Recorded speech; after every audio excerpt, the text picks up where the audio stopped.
Hello friends, good morning. Welcome back to our YouTube channel Preeti motivation blog में। तो हम आशा करते हैं कि आप सभी लोग बहुत ही अच्छे होंगे। और आप लोगों में से ही कुछ बहनों का हमारे कमेंट था कि दी जो मुख्य सेविका की भर्ती है वो अगली भर्ती कब आएगी और मुख्य सेविका की तैयारी हम कैसे करें। तो इन दो बिंदुओं पर आज हम चर्चा करेंगे। और आई होप कि मेरी आवाज़ बहुत ज़्यादा क्लियर नहीं हो पा रही होगी, क्योंकि अभी तक मैंने माइक परचेस नहीं कर पाया है। तो आप लोग थोड़ा माइनस कर लीजिए, बस सैलरी वैलरी आ जाए फिर हम माइक परचेस कर लेंगे। तो चलिए हम अपने टॉपिक को स्टार्ट करते हैं। पहली चीज़ ये है कि आपने पूछा था कि मुख्य सेविका की अगली भर्ती कब आएगी। तो मुख्य सेविका की अगली भर्ती बहुत जल्द आएगी। उसका रीज़न ये है कि आप मुख्य सेविका की परीक्षाएं तभी दे सकते हैं जब आपने 2025 का पेट दिया होगा। अगर आपने पेट दिया है तो आप एलिजिबल हैं। तो आप ये ध्यान रखिए कि 2025 पेट के बेसिस पर अभी कोई भी भर्ती नहीं आई है। ऐसा नहीं कि सारी भर्तियां आ गई, मुख्य सेविका की नहीं आई। तो 2025 पेट के बेसिस पर अभी कोई भर्ती नहीं आई है। तो भर्तियां आने दीजिए और विभाग से पूछा जाएगा कि कितनी कितनी रिक्त पदें अभी खाली हैं। विभाग से ही सूचनाएं जाएंगी, फिर वैकेंसी आएगी। तो मुझे लगता है कि अभी पेट के बेसिस पर कोई भर्ती नहीं आई है, इसलिए मुख्य सेविका की भी नहीं आई है और आएगी क्योंकि सीटें अभी तक खाली हैं। तो पहले का मत लीजिए। पहले तो मुख्य सेविका की भर्ती बहुत पहले आई थी। तो आप लोगों में से कुछ लोग पूछते हैं कि दी इतनी पहले आई थी। तो ऐसा नहीं है, किसी भी चीज़ पर जब फोकस किया जाता है, काम स्टार्ट किया जाता है, प्रोग्रेस भी होता है, तो उस पर कंटिन्यू काम चलता है। तो जैसे अभी सिलेक्शन हुआ है तो विभाग में थोड़ा एक नया रौनक आया है। क्योंकि पहले क्या था ना कि मतलब बहुत ज़्यादा केंद्रों को लेकर के एक एक सुपरवाइजर हमारी कर रही थी, तो बहुत ज़्यादा संघर्ष कर रही थी भैया, बहुत मेहनत कर रही थी। तो अब थोड़ा आराम मिल गया है। ऐसे ही जब उनको सीटें अभी भी बची हुई हैं तो उस अकॉर्डिंग भर्ती आएगी, आप इसके लिए परेशान मत होइए।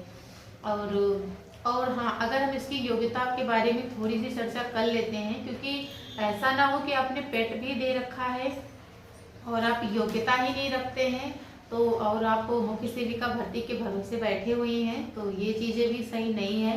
तो पहली चीज़ ये है कि पेट आपने दे रखा हो। दूसरी चीज़ ये है कि आपने ग्रेजुएशन कर रखा हो, आपकी जो उम्र है वो 21 से 40 वर्ष के बीच में हो। और चौथी चीज़ ये है कि आप ग्रेजुएशन में होम साइंस, सोशियोलॉजी, ऐसे कुछ सब्जेक्ट आपके होने चाहिए, या फिर जो नर्सरी टीचर ट्रेनिंग होती है, जो प्री प्राइमरी बच्चों को पढ़ाया जाता है, उसकी डिग्री आपके पास होनी चाहिए। तो या फिर मनोविज्ञान, मतलब इन सब विषयों से अगर आपने ग्रेजुएशन किया है तो आप एलिजिबल हैं। अगर ये सारे विषय आपके ग्रेजुएशन में नहीं है तो मुख्य सेविका का फॉर्म भरने के लिए आप एलिजिबल नहीं हैं। तो आप अपने आप से डिसाइड करोगे कि हम एलिजिबल हैं कि नहीं हैं। और तो अगली चीज़ ये है कि मुख्य सेविका भर्ती की तैयारी कैसे करें। तो मुझे लगता है कि तैयारी करना बहुत ज़्यादा मुश्किल नहीं है। मुख्य सेविका क्या कोई भी एग्ज़ाम हो, तो उसमें पहली चीज़ ये है कि मुझे लगता है कि पहले हमें खुद निर्धारित करना है कि खुद के मन से ये निर्धारित करना है कि ये इस भर्ती में मुझे एक सीट लेनी है।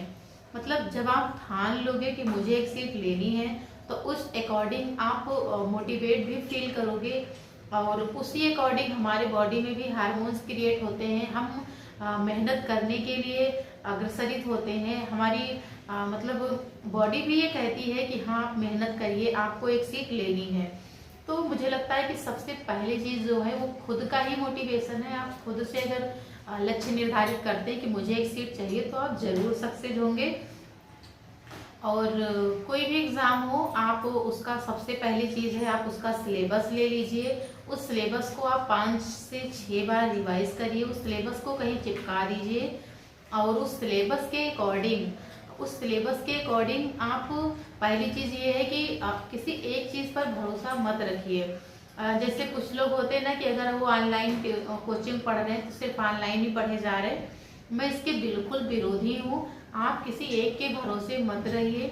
अगर आप ऑनलाइन कोचिंग लिए हैं तो उस टॉपिक को, जैसे एक टॉपिक है, आपको पता है कि ऑनलाइन क्लासेस भी टॉपिक वाइज ही चलती हैं, तो उस टॉपिक को आप यूट्यूब पर पढ़िए, उस टॉपिक को आप बुक्स में भी पढ़िए, उस टॉपिक को आप गूगल पर सर्च करके पढ़िए, और उस टॉपिक को आप यूट्यूब पर भी पढ़ लीजिए। जो ऐसे पब्लिकली वीडियोस आती हैं यूट्यूब पर भी पढ़ लीजिए। उस टॉपिक का जो प्रैक्टिस सेट है वो आप अपनी जो ऐप है उससे भी मिलेगा, जो आपने ऑनलाइन कोर्स परचेस किया है वहाँ से भी पढ़िए। उस टॉपिक के प्रैक्टिस सेट आपके बुक्स में भी मिल जाती हैं। बहुत सारे ऐसे बुक्स आती हैं जो पहले थ्योरी होता है उसके बाद में प्रैक्टिस होता है, प्रैक्टिस सेट लगाना होता है, उससे भी करिए। उस टॉपिक को आप पब्लिकली यूट्यूब से भी करिए, और उस टॉपिक को प्रैक्टिस सेट को आप जो टेक्स्ट बुक आता है, आप लोग को पता है कि उसमें कोई किसी भी एग्जाम की टेक्स्ट सीरीज ली जाती है तो उसमें प्रैक्टिस कराया जाता है, तो आप टेक्स्ट बुक से करिए। यानी कि मुझे लगता है कि आप खुद सोचिए, जब एक टॉपिक को आप 5 से 6 जगहों से पढ़ोगे तो मुझे लगता है उस टॉपिक से पूरी कॉन्सेप्ट आपकी क्लियर हो जाएगी। ऐसे ऐसे आपको प्रत्येक टॉपिक का कॉन्सेप्ट क्लियर करना है। जब आपकी परीक्षाएं लगभग 20 से 25 दिन बचे तो आप टेक्स्ट बुक से अपना टेस्ट सीरीज लगाना स्टार्ट करिए। आपको पता है कि टेक्स्ट बुक पर टॉपिक वाइज भी प्रैक्टिस कराया जाता है और कंबाइन भी होता है, जैसे कि बहुत सारे टॉपिक का मिक्स क्वेश्चन भी होता है, टॉपिक वाइज भी होता है। तो पहले आप टॉपिक वाइज कर लीजिए, उसके बाद में आप जब 20 से 25 दिन बचे तो जो मिक्स क्वेश्चन होता है उसका एक पर डे एक टेस्ट सीरीज लगाइए। यूट्यूब से भी टेस्ट सीरीज आते रहते हैं, उसको भी लगाइए और आप प्रैक्टिस सेट ले लीजिए, प्रैक्टिस करिए। जो भी क्वेश्चंस आपको नहीं आते हैं उसको आप कहीं लिख लीजिए। जो भी क्वेश्चंस आपसे एरर हो रहे हैं उसको कहीं लिख लीजिए, उसको खूब अच्छे से एनालिसिस करिए, खुद से भी सोचिए कि ये क्वेश्चंस हमसे गलत क्यों हुए। मुझे लगता है ये सारी चीजें अगर आप फॉलो कर रहे हो तो आपको सक्सेस होने से कोई नहीं रोक सकता। मुख्य सेविका क्या, कोई भी एग्जाम हो तो आपको उससे सक्सेस होने से कोई नहीं रोक सकता। ये मोटिवेशन आपको परीक्षा के हॉल तक क्रिएट करना है। अगर आप परीक्षा के हॉल तक इतने ही मोटिवेट रहते हैं तो मुझे लगता है आप जरूर सक्सेस हो जाएंगे। और अगर आपकी परीक्षाएं हैं 2 से 3 महीने बचे हैं तो मुझे लगता है उस 2-2.5 महीने में आपको कहीं नहीं जाना चाहिए। कोई भी शादी पार्टी हो, कहीं भी हो, एकाग्र हो करके खुद केवल अपने ऊपर टाइम दीजिए। अपने ऊपर टाइम इन द सेंस है, जब हम हेल्दी रहेंगे तभी पढ़ाई कर पाएंगे। तो आप खुद के हाइजीन पर ध्यान दीजिए और अपनी केवल पढ़ाई करिए। 2 से 2.5 महीने अगर आप लगातार मेहनत करते हैं तो कोई भी एग्जाम हो आप जरूर सक्सेस होते हैं। तो हम आशा करते हैं कि आपको ये वीडियो पसंद आई होगी। अगर वीडियो पसंद आई हो तो वीडियो को लाइक, कमेंट एंड शेयर जरूर करना। और इतना कुछ आपको समझ में आ गया होगा। और फिर अगर आपकी मांग रहती है कि किस बुक से पढ़ाई की जाए, कितने घंटे पढ़ाई की जाए, तो इस पर भी एक वीडियो बनाएंगे हम।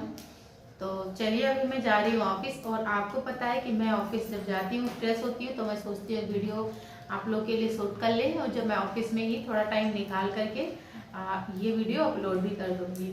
तो चलिए अभी मैं जा रही हूँ, बाय बाय। और आपको बता दूँ हमारे यहाँ बहुत ज़्यादा